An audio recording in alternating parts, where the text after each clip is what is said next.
Hi friends, adenium പ്ലാന്റിൻ്റെ new variety സ്റ്റോക്കുകൾ ഇപ്പോൾ എത്തിയിട്ടുണ്ട്. ആവശ്യമുള്ളവർ സ്ക്രീനിൽ കാണുന്ന നമ്പറിൽ കോൺടാക്റ്റ് ചെയ്യുക. ആദ്യം നിങ്ങൾ ചെയ്യേണ്ടത് പ്ലാന്റ് സെലക്ട് ചെയ്യുക. എങ്ങനെയെന്നാൽ സ്ക്രീനിൽ കാണുന്ന ഓരോ പ്ലാന്റിൻ്റെയും കോഡ് നമ്പറാണ് സെലക്ട് ചെയ്യേണ്ടത്. സെലക്ട് ചെയ്യുന്ന എത്ര പ്ലാന്റ് എന്ന് എനിക്ക് അയച്ചു തരിക.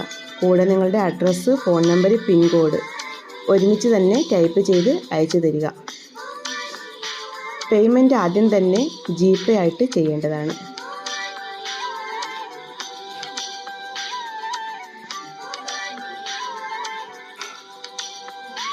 എങ്കിൽ മാത്രമേ നിങ്ങളുടെ ഓർഡർ കൺഫേം ആവുകയുള്ളൂ. നിങ്ങളുടെ പ്ലാന്റിൻ്റെ ഓർഡർ കൺഫേം ആയി കഴിഞ്ഞാൽ 15 ദിവസത്തിന് ശേഷമാണ് നിങ്ങൾക്ക് പ്ലാന്റ് എത്തിച്ചു തരിക. ആമസോൺ ഇ-കാർട്ട് ഡെലിവറി ആയിട്ടാണ് പ്ലാന്റ് എത്തിച്ചു തരുന്നത്. നിങ്ങൾ എവിടെയാണോ താമസിക്കുന്നത് അവിടെ എത്തിച്ചു തരും.